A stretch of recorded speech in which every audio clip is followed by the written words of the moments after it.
What's going on, everybody? It is the Showtime Forum post-game show. Devon Johnson, your boy, Chaz Pearson. We're here. Lakers have swept the road. I don't know how to feel. Chaz, we missed you. I already told you that before, but the people missed you.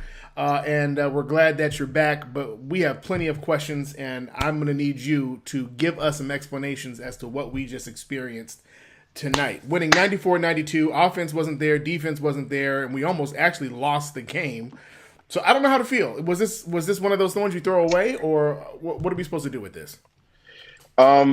This is one of those early season games this is one of those bubble games, but the Lakers are just so happen to be winning. That's just really all it is. The Lakers literally sleptwalk through 3.5 quarters of this game. Nah, I don't want to say that. At least 2.5 quarters of this game. AD really came alive in that third quarter.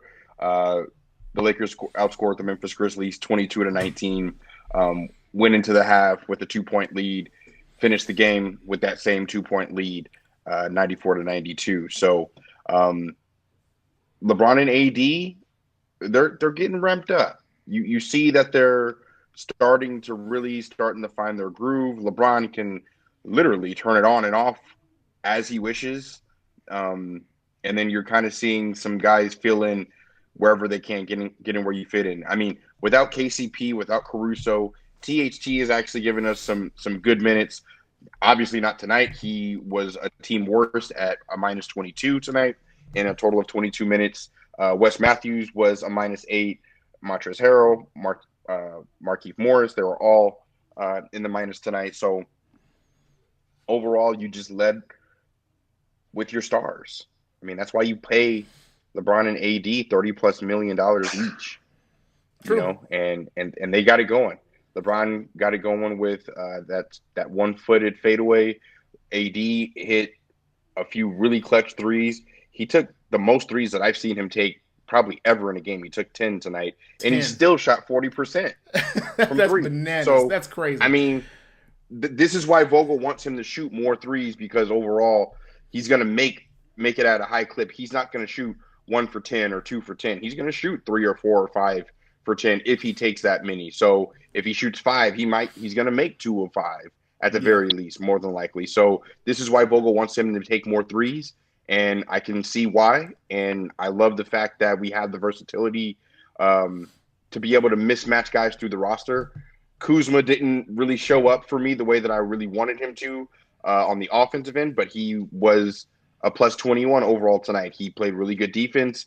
He made the extra pass, been doing exactly what he's been doing for the first 7 games of the season as well. So a lot of good to take away from this game, but overall, a win is a win. And that's kind of how the Lakers are treating these first probably 10, 15 games. Every time that you guys have seen me come on here, I've mentioned the 21st of January being really the start date to the season, right? That's the game against the Milwaukee Bucks. I have yet to see the Lakers get up for a single game all season. They're, from the way that they run, and not even run, jog up and down the court throughout the game, and then just kind of lock in defensively, make a few shots when they need to.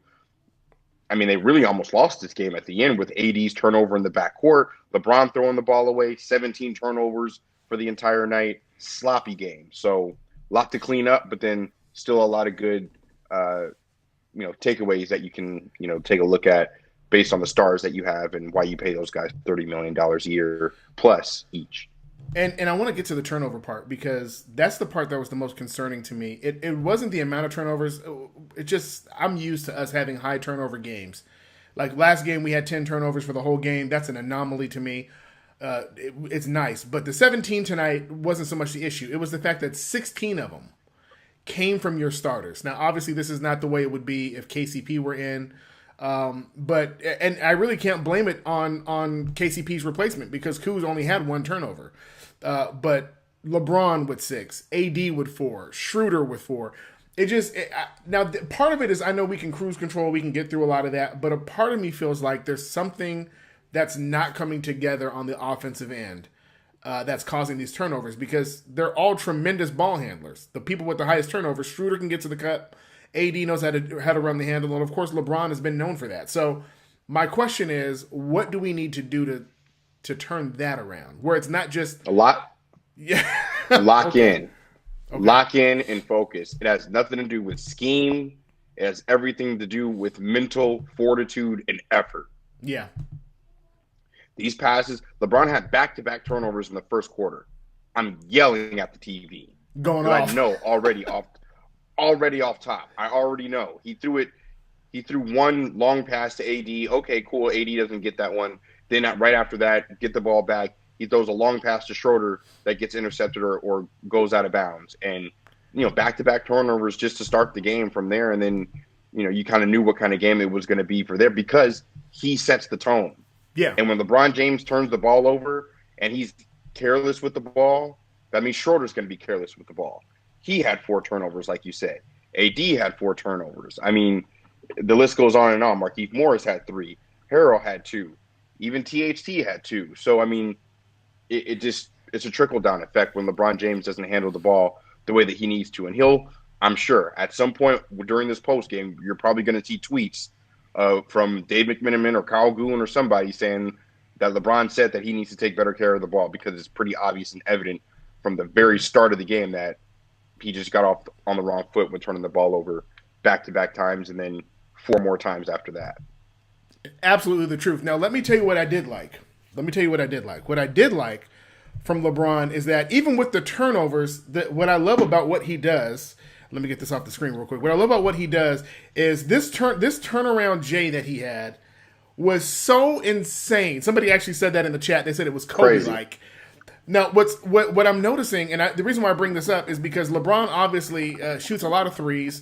Generally, he didn't shoot a lot tonight. AD kind of took that, and he drives to the cup a lot. You don't see a lot of mid-range from LeBron outside of certain moves. But what I'm noticing is he seems to be experimenting with different moves, and we've seen him and Phil Handy kind of work on this move itself. So my question is it possible that a lot of what we're seeing offensively is really just experimentation, not just from the coaching side, but possibly from the player side as well? Is this something that they're using these games to figure out moves that they could use later on in the season? Yeah, absolutely. LeBron is definitely trying. I don't think he's trying some new stuff, but he's just kind of pulling certain things out of his bag when he wants to and when he has to. This particular play, Dylan Brooks overplays him. He goes behind the back. Dylan Brooks tries to keep up with him. LeBron counters with that with the backspin and then the fadeaway on the 1 foot, and he just goes in swish, nothing but net, bottom right there. I mean, he had one in the corner. He had one in the corner in the 4th quarter as well, I believe, or the 3rd quarter, which was pretty nasty. So you could tell he was getting his groove going. He was playing with a pretty good pace. He played 34 minutes tonight, and he shot 11 of 20. Overall efficient. He only shot 25% from the 3-point line, but between his turnovers and his 3-point shooting, those are only the 2 negative parts of his game tonight. Outside of that, he was pretty solid. LeBron was LeBron when he needed to be, and that's what's going to get you 2-point, 3-point, 5-point wins against the Spurs, the Grizzlies, and what have you. I noticed he did something tonight that I don't think I've ever seen him do. When he hit that corner shot you were talking about, he ran back on the other side of the court and did the too small sign to the ground. He basically was like, too small, too small. I've never seen him call another player too small after making a shot in his face. And it almost makes me feel like there's some level of disrespect that may be happening on the floor that lends to LeBron now. Because he did a couple things. He got fouled on one of the plays. They tried to help him up. He didn't. He got up, shrugged his shoulders. And when he shrugs his shoulders, that's a sign from him to the other team. That basically, I'm indestructible. You can't hurt me. I saw him do it in practice in a practice video last week. So he's been doing the too small sign in scrimmage, and I saw him pull it out, earlier this season. Tonight's, I mean, that was a beautiful shot. So he used that shot to, do it the most demonstratively that he could. So it's funny. I love it. Whatever you can point to smile at to get through the early parts of the season, that's what it is, because we're not really kicking this thing off until, January. I say the 21st in yeah. their mind after All-Star break for sure. Yeah, you can tell that they're semi-coasting. Now, with that, I have a question. You mentioned Caruso and KCP. When we look at what we saw tonight, and not just the minutes, I think the rotations are still going to be fluid for a little bit, probably until All-Star, to be honest. What can we expect in difference in defense? Tonight, it almost worked in our favor. We kept the team under 100 points, which Vogel loves, but we also stayed under 100 points as well, which I don't think he loves as much. But when you have a Caruso and a KCP who are better defensive backcourt, how much do you see the rotation adjusting, and how do you think we're going to utilize those minutes to help LeBron and AD get rest? Oh, man. KCP and Caruso are so key defensively. To have those guys out there is going to be amazing. And I know we've gotten away from, with all the THT hype, THT doesn't have anything on Caruso defensively, right? And for those minutes to be impacted by Caruso now, and when both of these guys return, you're just going to see much more effort by LeBron on the defensive end, because he's going to be able to take gambles, because Caruso and KCP are locking in on their guys. He'll be able to, be the safety that's calling, or the linebacker that's calling the plays in the middle, and just kind of surveying everything, and be able to take those gambles like he can, getting tip passes and getting the ball out to AD. So that's really what to look forward to. THT is a great young player, but he's not yet on the mental defensive capacity that Caruso is, and getting Caruso back. I mean, you already saw what you saw from Caruso through 3 games this season.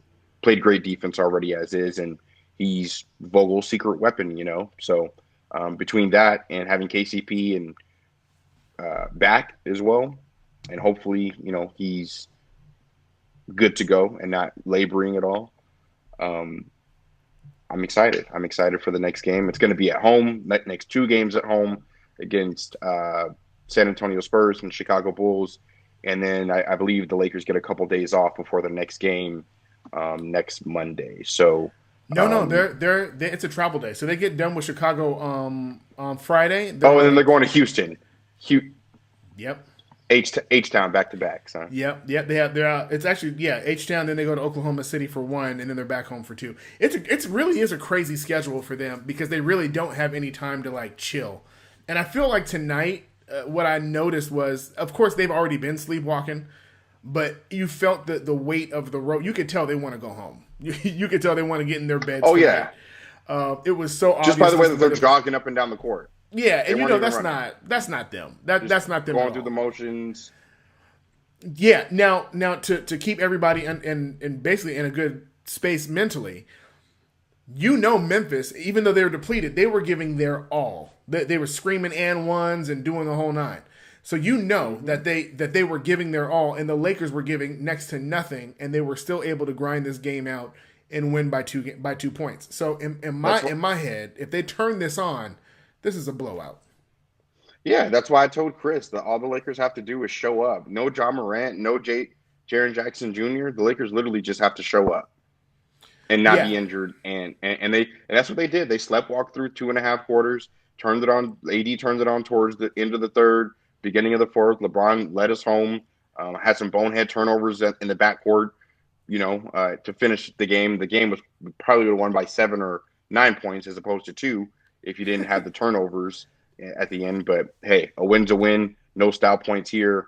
No injuries either. So that's what I'm most happy about. As long as everybody continues to, be safe and not get injured, and we get all of our guys back, I can't wait. I couldn't be happier. The only thing tonight, I just wish that Kuzma impacted the game a little bit more, so that way he makes more of a case for my guy to start. I want my guy to start for the rest of the year. And we can get into it a little bit, but I really think that Kuzma, because he plays better as a starter, and KCP can play just as good between – it doesn't matter. If KCP comes off the bench or as a starter, he's going to give you the same level of production. Kuz, he's not. So in order to maximize that, I think you should insert Kuz into the starting lineup and bring KCP off the bench along with Montrezl Harrell. That's what I would do personally, but hey. Well, yeah, and I think that's a possibility. I think the issue that I have with it tonight wasn't even the fact that he only scored 3 points. He did great on the rebound end. He had offensive rebound, 6 defensive.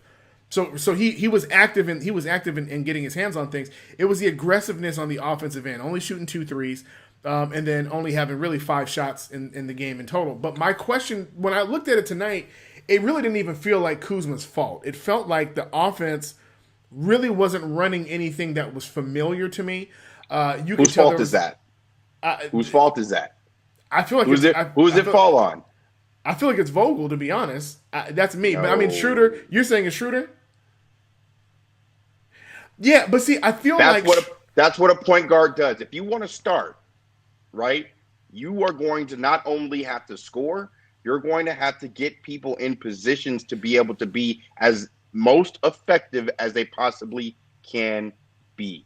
That is your number one job. And tonight, Schroeder had 6 assists, 12 points, a -1, 2 rebounds, 36 minutes. That's a lot of minutes to only have 12 points and 6 assists. I mean, you were literally that is sleepwalking numbers in 36 minutes. So to me, that's not on Vogel.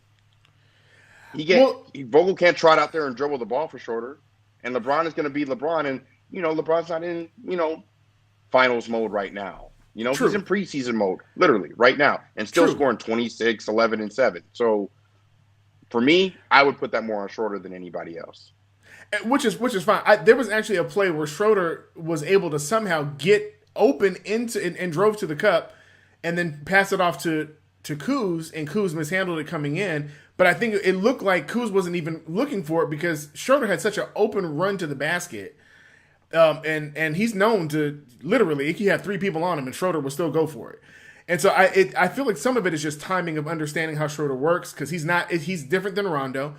Schroeder and Rondo dribble a lot similarly, but Rondo does not have Schroeder's speed. And so if you're not careful, Schroeder could be at the 3-point line and at the cup, and if you blink, you miss it. And so I think part of it, going to your point, I think if Kuzma can really learn how Schroeder's like weird point guard ways, because he is supposed to get people into position. That is true. If he can learn those ways and just learn where to be on those drives and things, he's learned that with LeBron. That is, we know that without a shadow of a doubt. Kuzma knows exactly where to be when LeBron is driving. He doesn't know that with Schroeder yet. And I think like if he gets that, I think it gives a better case for him being in the starting lineup. The difference that I have is that, yes, KCP would give us really production off the bench or in the starting lineup. But I feel like he's crossed over the threshold. And I don't know if you could take KCP back and mess with his mentality like that. I think we've seen what happens to him when he's not confident or when he's shaky in his mindset, and it causes some disruption in how he shoots, the fluidity of his shot, his confidence in the shot, and I don't want to mess that up because the man can go off, and that's what we want, right? Was KCP starting last year to start the year? He was not. He started when Avery Bradley got hurt. And then that's when everything kind of got weird. And really, we didn't see the real KCP. We didn't really celebrate him again until the playoffs. He had like moments here and there. But Avery Bradley was pretty much... No, I thought KCP had a great... I thought KCP was the most consistent player outside of LeBron and AD. Yes, but remember, we were a defensive-minded team last year. And so Avery Bradley was such a lockdown defender. There were times where KCP was getting blown by. And so there was just that constant debate going back and forth. But in this case, there is no Avery Bradley. There's a Kyle Kuzma who's a far different player and not even in the same position, obviously. So I'm interested to see how it happens. I know that KCP is going to be back in the starting lineup when we get to these 2 home games. My question is does he have a short leash with, number 1, his ankle still trying to rehab through that, and then number 2, if he doesn't mix well, does Vogel jump straight to Kuzma and give Kuzma an opportunity to be a spark off the bench? And if that does happen, if let's just say Kuzma comes off the bench and scores 12, is that a case for him to start or is that a case for him to stay on the bench? I say it's. I think Kuz should start. Either way, we're good. I would just start Kuz. I just think that KCP is more mature, more experienced, more well-versed, has a better all-around game, has a better synergy with LeBron James to where he can play minutes and still be as productive as he already is, whereas Kuzma is clearly fluctuates up and down between the bench and a starting role. And there's going to be guys out all year this year. Don't think that Alex Caruso is going to be the first player and last player on this team to miss games due to not having COVID, but just COVID protocols. Don't think that that's not going to happen again. It's going to. Hopefully it doesn't happen to LeBron or AD. We can afford that. We can't afford that. Anybody else, we definitely can, but I just think that guys are going to be in and out of the lineup. And at this point, Vogel, out of his own mouth, said that Kuzma is the designated starter. So if anybody's out, Kuzma's going to slide in. Even if Gasol is out. Kuz is going to slide in and AD's going to slide down to the 5. That's literally what he said in so many words. So can we talk about Gasol for a minute tonight? There's nothing to talk about. No. Listen, I'm not mad at Gasol tonight. I know it sounds crazy because he only had 4 rebounds, 3 points. He was a plus 11. But here's all I want to say. Sometimes having 5 fouls is worth it. I know that sounds crazy, but the fouls that he got, he literally was like, he was hacking dudes, right? And for me, for a team that is trying to coast or a team that is trying to slow things down or a team that is jogging up and down the court, stoppage of play helps. So if nothing else, he's at least stopping the clock. That's me. Am I off? I'm off, huh? You don't agree with that? I see the point. I'm just like, I'm still evaluating Gasol. I am. Well, he only had 19 minutes tonight. I mean, out of all the starters, he was the only one who didn't hit the 30-minute mark. I mean, not even close. He didn't hit the 20-minute mark. So, and he didn't have his 5th foul until the 3rd quarter. So that lets me know they're not intending to run him a lot. And to be honest, I don't think 19 minutes, like you said. I don't think he matches up well with like a Valanciunas, but I feel like he would match up well with like a Jokic. Does that make sense? Yeah, I mean, he played good on Valanciunas tonight. Valanciunas was, determined tonight. Valanciunas played, I thought, pretty well tonight with what he did out on the floor. Yeah, he had played 26 minutes, 13 points, 11 rebounds. He played pretty well. I thought serviceable is the word. Not great, but serviceable. Gasol, I'm just thinking that Gasol should, take more than 3 shots, maybe create something a little bit more. But you know what? I don't want to get on him too much. He's only playing 19 minutes a game. He's still getting back taps, making great passes. He still had 2 assists tonight, creating for others. Yeah. I don't hate it. I just, and well, as long as it doesn't equate to multiple losses, I'm good with it. And it hasn't yet, so I'm not going to complain. The minute it starts going towards that direction, then it's probably time to make a decision. I will say this. I am fully 100% guaranteed convinced. If Mark is playing like this, Powell has no reason to come back into the league. None. I would thank you for saying that. I was literally just thinking that. I was like, can you just even, now that you've seen this team for 8 games, can you even envision Pau Gasol being on the floor? Nope. Not even a chance. Not even a chance. The most I would do is bring him on to like coach. He'd be like he could be like a Haslam. You know what I mean? And that's you just sign him to a 10-day, have him sit in the Laker uniform for a few games on the bench at home, and you have him retire as a Laker. That's it. That's really it. Yeah, I know he's working hard to get back into it, but let me read some of these comments because there's been a lot of conversation so far about your commentary on Kuz and KCP. First, all black everything. All right. He says Road Warriors, the Lakers are road warriors. Sloppy win, but a win is a win. And I agree with that. He said, you mentioned it last win. They know they can win, and they cut it on when it's time. And I said this the last game. You saw the last game. It was close like this, and then they ended up winning by double digits. I think tonight they same thing with the Spurs game. Spurs game, same exact thing. There's something that they know. There's a confidence. And listen, we're not talking like a false championship confidence. We're talking like they know what they have, and they know even the mistakes they make are not a part of their identity. It's a part of their growth process. So they allow mistakes to happen. Bron mentioned this about THT. He's like, man, we're going to let this kid make mistakes. He's 20. We're gonna let my man make some mistakes because he's young. Because Bron knows that at any given moment when the fourth quarter comes, I can shimmy shake from the elbow, and I could catch AD going in, or AD's gonna make 4 threes. Like, we know we can turn it on when we need to. And so like that to me, and we said this before, is gonna catch up to him. But tonight was just, the whole road trip was just an example of that. Just a team that knows we don't have to play down to our competition, but we don't have to stress and play out of our minds to win. Yeah, it's going to happen. Just expect for it. Could be against the Bulls, could be against one of the Houston games coming up. I mean, could be against the Pelicans. I mean, it could be against one of these teams where they just come out lackadaisical, keep it within 10 at the half, and then keep it close in the fourth, and then just not have shots go down. That's how they're going to get, bit in the butt on this, and then they'll get it together at some point. But there's no doubt in my mind that guys are just, coasting, sleep. Like, this is literally these first few games are the preseason, literally, for LeBron and AD. Like, they are playing as if they know that they can get their numbers. They just want to be healthy, win a couple games, get guys acclimated, and when the season's time to ramp up, when the real games start after the All-Star break, as long as they're healthy, that's really all that they're focused on. And they're playing a lot of games. These are a lot of games in a short amount of time. So, boy, let me get to these comments because they coming at your boy. Leonard Buchanan. Get out.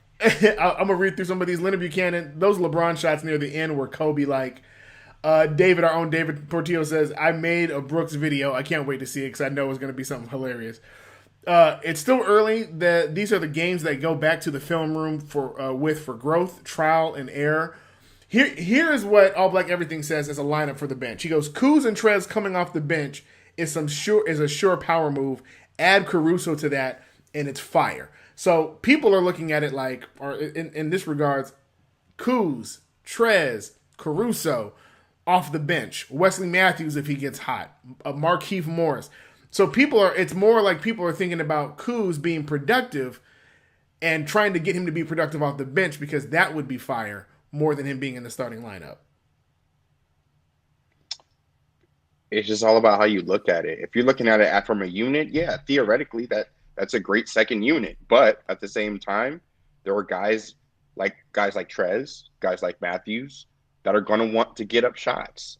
Yeah. And with LeBron and AD, Kuz is just going to have easier shots because those guys have to be double teamed and guys have to play off them. So it's all about how you look at it. It's all about how you want to go about it and attack it. But I think ultimately KCP will get the majority of the starts if he's healthy. Schroeder's obviously locked in. Bron is locked in. Gasol's locked in. AD is locked in. So the only part that's interchangeable is if somebody gets injured or KCP or Kuzma. And obviously KCP plays a little bit better defense, especially on the perimeter. So I think KCP is obviously going to start more. He has that trust.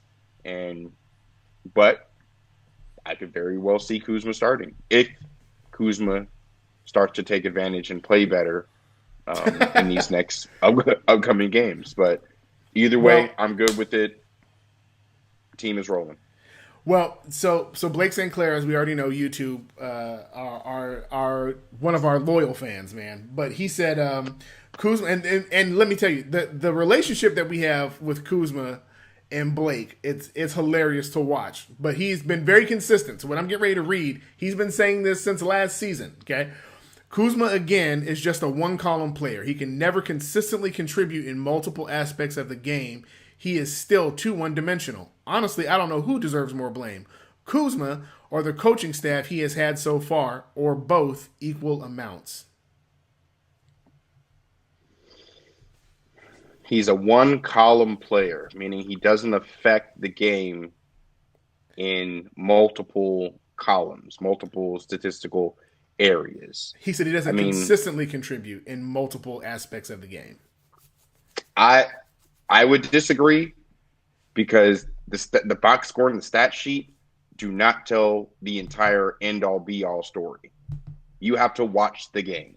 Okay. You cannot just pull up, spit out stats, back it up with a few little highlights, and stand on it. Like, to me, that's just what it is. But at the same time, I understand the inconsistency that you're talking about, or that he's talking about, or that everybody's talking about when it comes to criticism on Kuzma.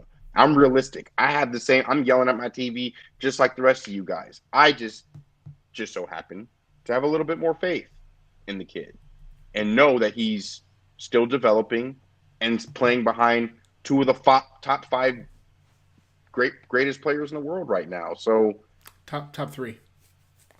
Oh, I'm sorry. Top three. I just wanted to be a little bit more conservative and not piss everybody else off. But top two, and they not number 2 and 3. So, I mean, that's what it is, man. Listen, I mean, and we didn't even talk about this for Davis, but this is stuff that, like, most players get celebrated for, but we don't even think about it with Anthony Davis. Not only did he have 26 points, 10 rebounds, 4 assists, 3 steals, 3 blocks.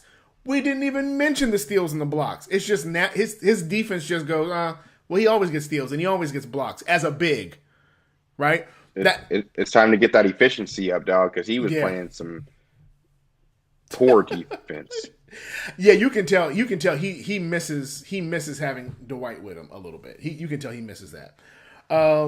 What's up, guys? This is Tam Marino, or otherwise Justin Stover. Not a great few games, but the great teams can play bad and still beat the bad teams, and that's the world we're in right now. As long as they keep finding their rhythm, when this team gets things rolling the way they should, wow, they're going to be something really special. They are. And like I said, sleepwalking and just kind of getting to their spots, going through the motions. I feel like they're not playing all out, like to get hurt or anything like that. You're kind of seeing them pick their spots as well, because they're not really ramping up just yet. And you have to get into a good flow of things. Like I said, it's going to take at least probably 20 games. We're not even halfway there until guys really feel comfortable, get into the swing of things with testing, with protocols, with traveling, with being in a city for 3 days at a time and not being able to go anywhere. You guys have no idea. Neither do I, because I haven't traveled in the NBA, but nobody thinks about that. The fact that you can't do anything anyway, you still have to travel, you're away from your family, and when the game is over, you just got to go back to the hotel. When you go to Charlotte, you're just chilling in Charlotte. When you go to Tampa to go ahead and play the Toronto Raptors because they can't play in Canada, you chilling in Tampa, in the hotel. That's it. San Antonio, Memphis, chilling. That's it. So, I mean, bro, the mentality that these guys have to have. I know it's not the bubble because you still get to kind of come and go as you please, depending upon what places you go to or what you're doing. But still, a lot of similarities in the bubble because at the end of the day, you're still in a hotel room 18 out of 24 hours out of the day or whatever it is. Yeah. Well, bro, I'll speak from a musician's mindset, right? So my wife and I, we spent like the first half of our marriage touring before we had kids. And so it was city after city. And I don't think people understand, like, it sounds exciting. You're hopping on planes. You don't see these cities. You're in, you do your job, you go to your hotel room, and you're literally, like, when you get done, you're out. Like, you get up, like, your lobby calls at like 5 or 6 in the morning. You're trying to make sure you didn't forget anything. And then you hop on, and then you're on to the next one, right? So, like, when you do that long enough, like, we don't do it anymore. We stopped. It weighs on you, man. And you talk about people who've been in the league for a minute. So, like, a THT, he's loving it, right? Just is 20 years old. He's traveling the country playing basketball. He's loving it, right? But Ron is over this. LeBron's like, yo, man, I'd rather be at home right now, chilling with my family. And so, and in a season like this, even when they come home, they're home, film session, and then literally you're into like the next couple of games, and then you're back on the road again. And then you're home for a couple of games, and you're back on the road again. And so, and this year, the Grammy trip is all messed up because the Grammys got moved. And so, like, there's just a whole lot of stuff that's different for them this year. And the mental strain. Now, on the flip side, let me just go on the flip side. We've had times where we've had to stay in certain places for 2 or 3 weeks at a time, residencies at certain spots. And I'm telling you, they had to stay in that bubble for I don't know how long. But I'm telling you, they're both equally draining because at the end of the day, you're not home. And right. I think, and we don't value it the same right now because all of us have been forced to be home. But y'all know, if you go somewhere long enough, you'd be like, man, I'm ready to go. I'm ready to go. I can't spend more than 2-3 days somewhere, period. And you out. And you like, I can't do this. I'm good. Like, I need my bed. I need my... So you guys already know. Here's what Blake says. Gasol, Matthews, Kuzma, and Morris all need to step up, especially when you are men short on the rotation. Now, what's crazy about that, Blake, and I appreciate that comment. What's weird is that we actually have so much depth. I don't even know what short on the rotation really means in this. I mean, I know you're down. I don't think short on the rotation is the correct terminology to use in this situation. I think that the bench production just hasn't been there the way that we would have hoped it would have been these last few games. Okay. 5 from Keith, 9 from Trez, 4 from Matthews, 4 from Horton Tucker. Only 4 guys played off the bench. Total of 9 guys tonight. So we're missing 2 key guys that could play really big minutes for us. And then you'll see a lot more bench production, which is why the game was as close as it was. If guys really just get to their averages, this is a 15, 20-point blowout. Easy. But easy. Guys slept walked, and we were missing guys, and some guys just didn't, give the level of production that they usually should have. But this is fine. This is what you want. Yeah. To have a game where you make mistakes, where you still get the win, but you use it as a platform to be able to get better and analyze your mistakes and not make them again. So at least, like you said, the Lakers grind out a win. Okay. Yeah. Now, the question that keeps coming up, Chosen One mentions this, Anakat Mohan mentions this. Are you concerned about the defense, and should we be worried about Gasol's foul troubles? No and no. Say more.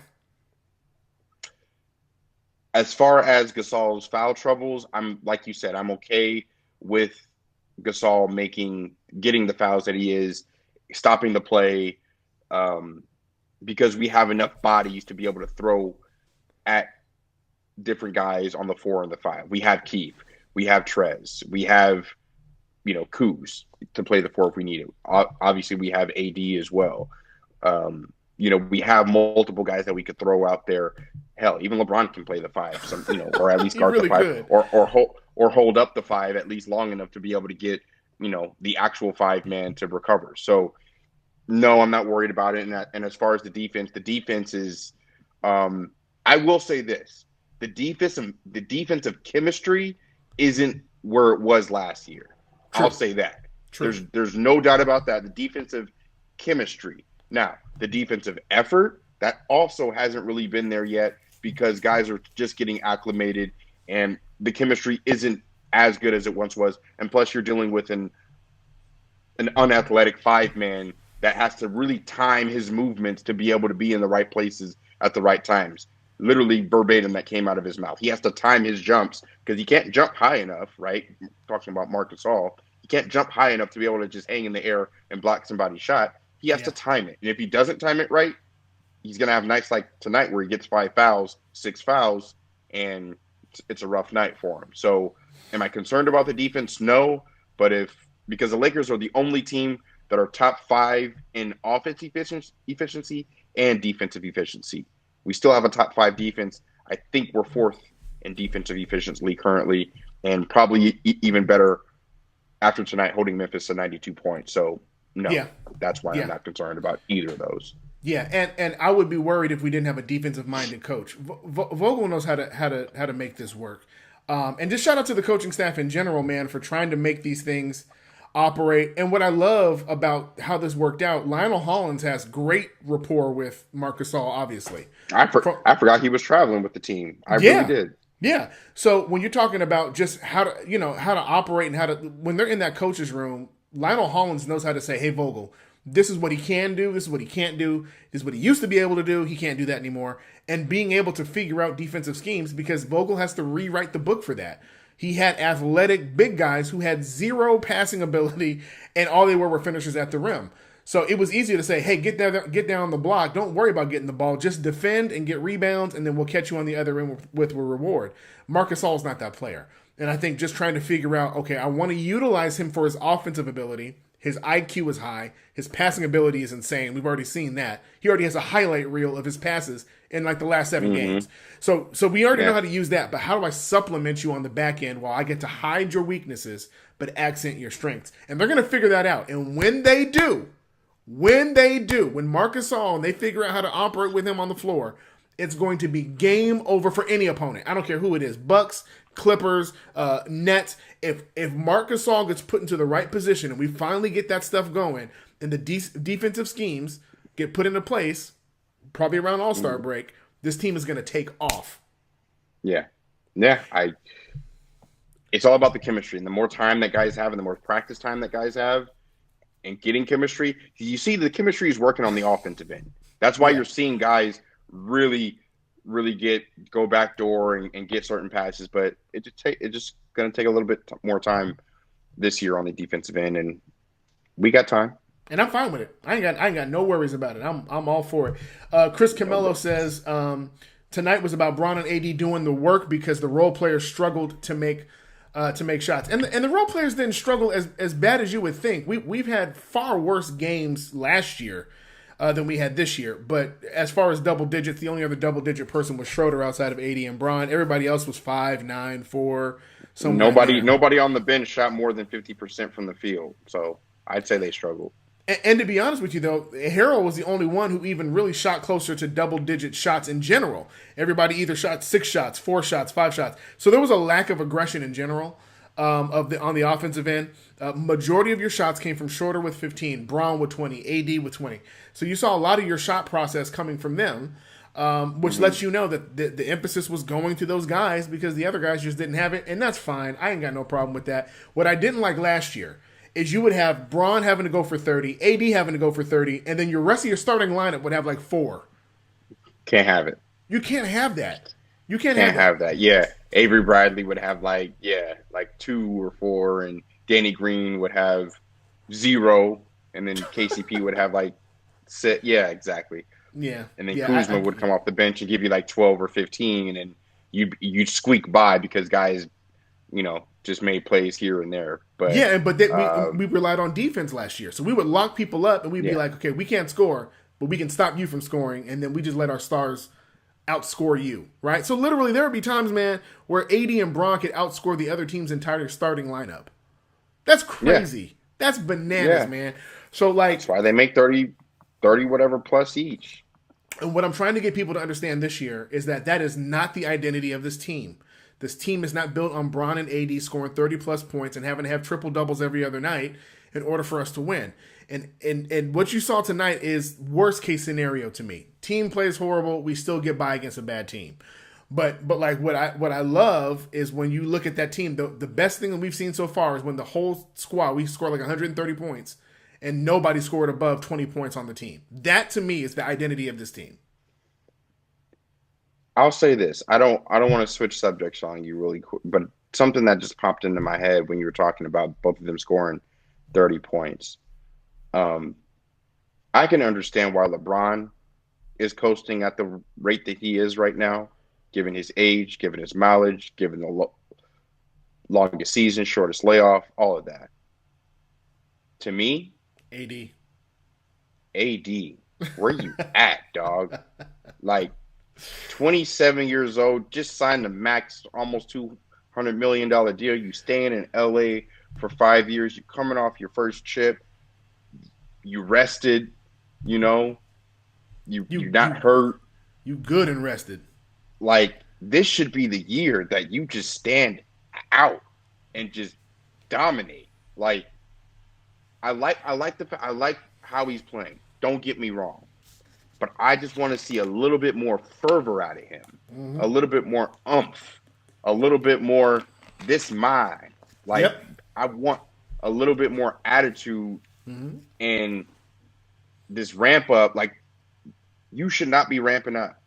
Like you see, there's other people that are not ramping up right now. Steph Curry, he ain't ramped up. Yeah, he had a longer layoff, but he's older than you by a few years, more knowledge, more experience, more rings. Like, but Steph Curry's still putting up 62.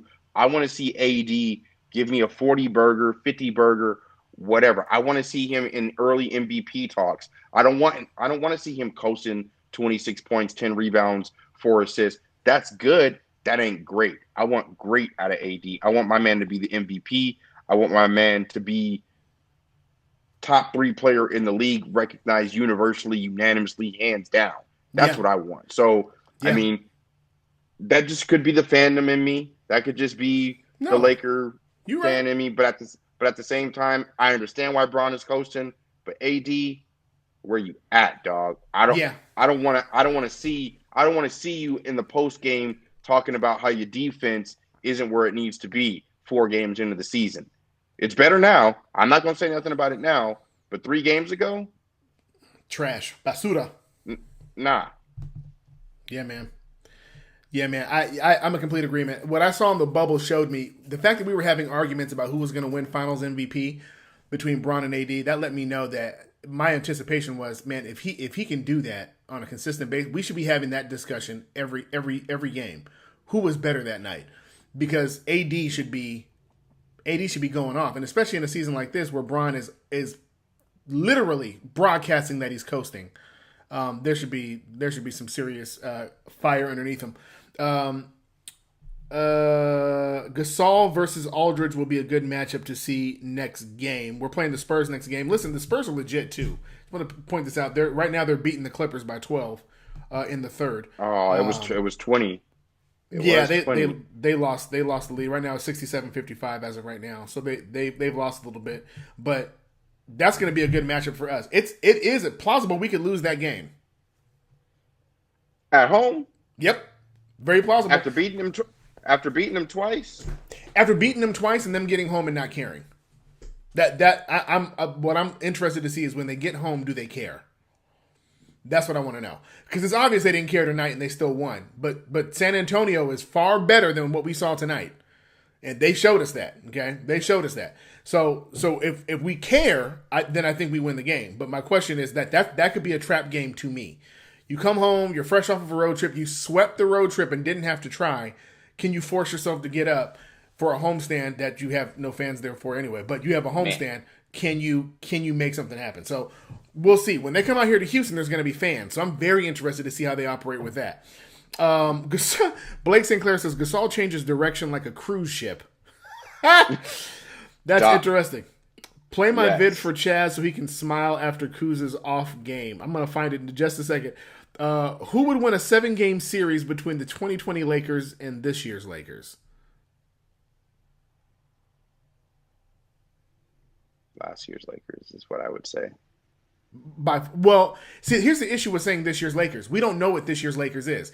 Now, if you were to ask me who would win in a 7-game series between the first 10 games Lakers of 2020 and the first 10-game Lakers of this year, it's much more of a toss-up. No, I'm only picking last year's Lakers because of the defense that they were able to showcase. I don't know if this year's Lakers can be able to showcase the level of defense that the Lakers played with last year. Great question too. But yeah, that's on account of Mohan. They didn't, but what we didn't guard well against, and we lost a lot of these games, are teams that shot well from 3, which is what this team does. So your length is kind of Schroeder could really make JaVale look like a fool. And then Dwight, you have to, if you pull him out, see the issue, and then you have AD on both teams. I don't even know how you would do that one. That would be interesting. Those were good looks. They didn't just make them. Grizz were sagging, and they went to zone. Yeah, that zone showed up again tonight, and there's something about that zone that gives the Lakers fits, man. Yeah, I mean, guys aren't aggressive enough at the same time. They're passive. They're trying to Yeah. make the extra pass, trying to, make sure it's all nice and perfect. Like I didn't see any aggression with this team at all. Yeah. Even if, even in the fourth quarter when they were making shots, they weren't aggressive. They weren't taking the ball to the basket or forcing the issue True. or getting to the free True. throw line.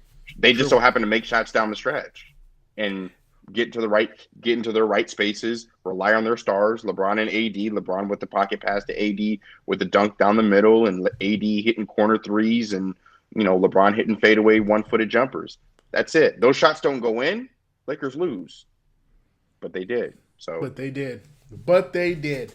I do not like how the coaching staff is utilizing Kuz and Gasol. Offense basically turns to ISO. I don't even know if we could judge. And that's Ariel Maricelli. Thank you so much for your comment on that, Ariel. I don't know if you could even judge the coaching staff's decision on offense at this point. I don't even know what to make. I don't even know what our offensive identity is at this point. offensive identity is move, cut, space, shoot, finish. Like that's our identity on the offensive end. Just constant movement, constant spacing, energy, effort, and shooting. Like we have good shooters. I think we're the only team in the league that's on pace to shoot 50% from the field. Now tonight we only shot 44, Yeah, we didn't so do that's well gonna from the bring that's gonna bring us down. But we're gonna have games where we shoot 56, 63. Like we're averaging, I believe, 49.5% from the field for an entire season. I think only 4 or 5 other teams have done that in the history of the NBA. So Lakers are on that pace right now. Obviously, today sets them back a little bit, but they'll get it back. They're impressively enough. They're shooting. They have 8 players that are shooting around 40% or higher from three, and I think they're shooting 38% or higher from three as a team so far. So, and AD is shooting like 45% from three right now. Shot 40% from three tonight, making 4 of 10. So It doesn't even look like he's trying, I, bro. I'm happy with the shooting so far. Wes Matthews, I knew he was going to catch his groove. He's already he already looks better than Danny Green to me. And I'm looking at Danny Green last night, against the Charlotte Hornets in Philly, and not so good. Same thing with Dwight Howard. Dwight Howard's good, but Vogel made him look really, really good last year. So, That's true. That's you true. know, That's true. Um, okay. So okay, I got it. I'm just looking at some of we these. got another comment. No, I was looking at some of these tweets from Harrison. Because they're doing the post game. Vogel said this: aside from the last 30 seconds or so, which was a little chaotic, and we have to do a better job of. I thought the last 4 or 5 minutes or so we were where we were small. That's a formula we've had where we've had 3 tough-minded perimeter smalls out there with LeBron and AD. That's been a very difficult lineup combination for teams to beat for a variety of reasons. Here we go. The offensive space, what you just said, the defensive mobility that we have. A lot of times last year, it was Rondo, Alex, and KCP in those types of roles. So it's just a formula that is difficult for teams to beat, and one of the reasons why we were able to win tonight. So you're starting to see what his mindset is. Smaller guards in a defensive rotation, a Schroeder, a KCP, probably a Caruso when he comes back, team with the LeBron and the AD to grind out. So I don't. Move, pass, spacing, shoot, finish. There you go. Just like I said. Just like you said, with defensive mobility, right? So once again, so as much as we talk about Marc Gasol and things like that, we know that he's going to be a specialist. You're probably going to see him in second quarters a little bit more, running the high pass roll. You're not going to see him in the fourth quarter. Unless he's having just a tremendous game. So defensive mobility is what he's going to be relying on. This is different in the sense of, notice he's saying smaller lineup. He's saying smaller lineup because last year when we used those lineups, we were subbing out of Dwight and subbing out of JaVale. So you see that Vogel's going to have to rely on smaller lineups to kind of be his bread and butter, as opposed to last year, length was the bread and butter, and then you brought in your smaller lineup to be the killers in that last quarter. So that's interesting to see. That's a good quote. We appreciate Harrison for getting that written down for us. I love the small lineup. Yeah, Gotta love it. It gives you the best level of flexibility on both ends of the court. Yeah. Yeah, on both ends. Kevin Angelis, do you think that THT was being a bit shaky during the game? Yes, he had a wide open layup that he drove to the basket, faded away, and hit the backboard and The nothing but the rim. backboard. I was like, where are you You, going, bro? and shot it with his right hand. If he just goes up and tries to dunk that, he at least dunks it or gets a foul called. If not, at least can readjust, finish with the left hand. He went away from the basket, threw it with his right hand, and only hit the backboard. So that was just one play. He had 4 points tonight. He was a team worst, minus 22. Only made 2 of 5 shots. Didn't make a 3. Didn't even get to the free throw line at all. Yeah. Not gonna cut it, Rook. Not Or you're not a gonna Rook cut it. anymore. But Nah, brother. Not when they give you a ring. Listen, man. Yeah. Not when they give you a ring and you've been here. So it's interesting to see how that's gonna go, man. So listen, the next game, we have the Spurs. We've already seen them before, as you said. Give us what we should be anticipating, what it should look like, and what our expectations should be. Too high, too low, where they should be. for the team right now, or moving forward in these next few games? I'm gonna stick strictly with the Spurs with our third time seeing them in the last week. I would expect the Lakers to get up for that one. They know that they need to fix this. Like Wesley Matthews just said in a quote that I've just read, this is one of those games where you could say it's not broke, we don't have to fix it. No, it's clearly we got to fix it. So they're aware, they know, they want to. I think that they're going to take this game as a loss mentally. Yeah. Even though they got the win, take it as a loss mentally. Come out, get home, get back in your bed, hug your wife, kiss your kids, get some food, get back in the routine for at least a day or two. Come back home on Thursday against the Spurs, and come in locked in and focused. I'm looking for a blowout on Thursday. There it is. Look for a blowout on Thursday. I listen. It wouldn't. It could go either way for me, but after what you just said, I'm in complete 11 or more points. 11 or more points. Double-digit win. Double-digit win. Double-digit win. People are pointing out what's going on with the Clippers and the Spurs right now. The Spurs are shooting. Apparently, Aldridge is shooting threes. Aldridge doesn't really bother me. Clippers up 10. I got it on right now. Yeah, that he doesn't really bother me as much. I know he wasn't with them. He didn't play the last games, but I think the Lakers are gonna. I actually think it's gonna change their offense dynamically, and it's gonna actually play more into our hands because I want AD to make mincemeat of Aldridge. That's what I want. I want him to treat him like Jokic in the playoffs. I want Aldridge to think about retirement. Mincemeat. I'm talking about take his soul by half. That's what I want. Barbecue chicken. There it is. Yeah, man. So there it is. So we'll see you guys on Thursday night. Listen, the Lakers right now are 6-2, tied for first place. If the Clippers lose tonight, the Lakers will, I believe, I don't think the Suns played tonight, so we would move into first place with a 6-2 record. And they already have us they have us right now as first place. Really means nothing with 8 games into the season. Hey, it feels good to look at though. It feels does. good to look at though, especially if the Clippers lose tonight and we have sole possession of first place. Oh, first place. Yeah. Well, I'll say this: we have the longest win streak in the Western Conference with 4 wins. 4 games. 4 games. Yeah. The only other ones, ironically, the next closest are the Warriors with 2. So even regardless of the standings, just the fact that we're hitting streaks early lets you know that we have on the road again. This is very reminiscent of last year, losing to the Clippers up front, going on a great road record, going on streaks. This is very reminiscent of last year. So I like it. We're doing it different, but I think this team is already setting itself up to be the top team in the league and the number 1 seed by the end of the season. So we appreciate y'all tuning in. Come on, man. Let me know. What should we be looking out for coming from you, Chris, podcast, all that? We just dropped a new pod, recorded last night. New episode. Go to the Showtime Informed Twitter page or the website. You can check out our podcast on wherever it is you get your podcast. If you have an iPhone, hit the podcast app, search Showtime Form. All of our episodes are there. This was a shorter episode. We get right to it. No guest this week, but me and Chris get you with a lot of different stuff, talking about our, what the lineups looking like, looking forward to the games coming up, as well as what LeBron and AD are going to be looking like moving forward as the season progresses. So, and we break down a lot about the lineup and the rotation.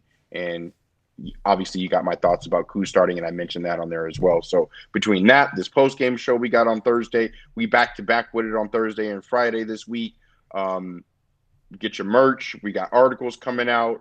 Showtime Forum is popping, and we ready to go for the season, man.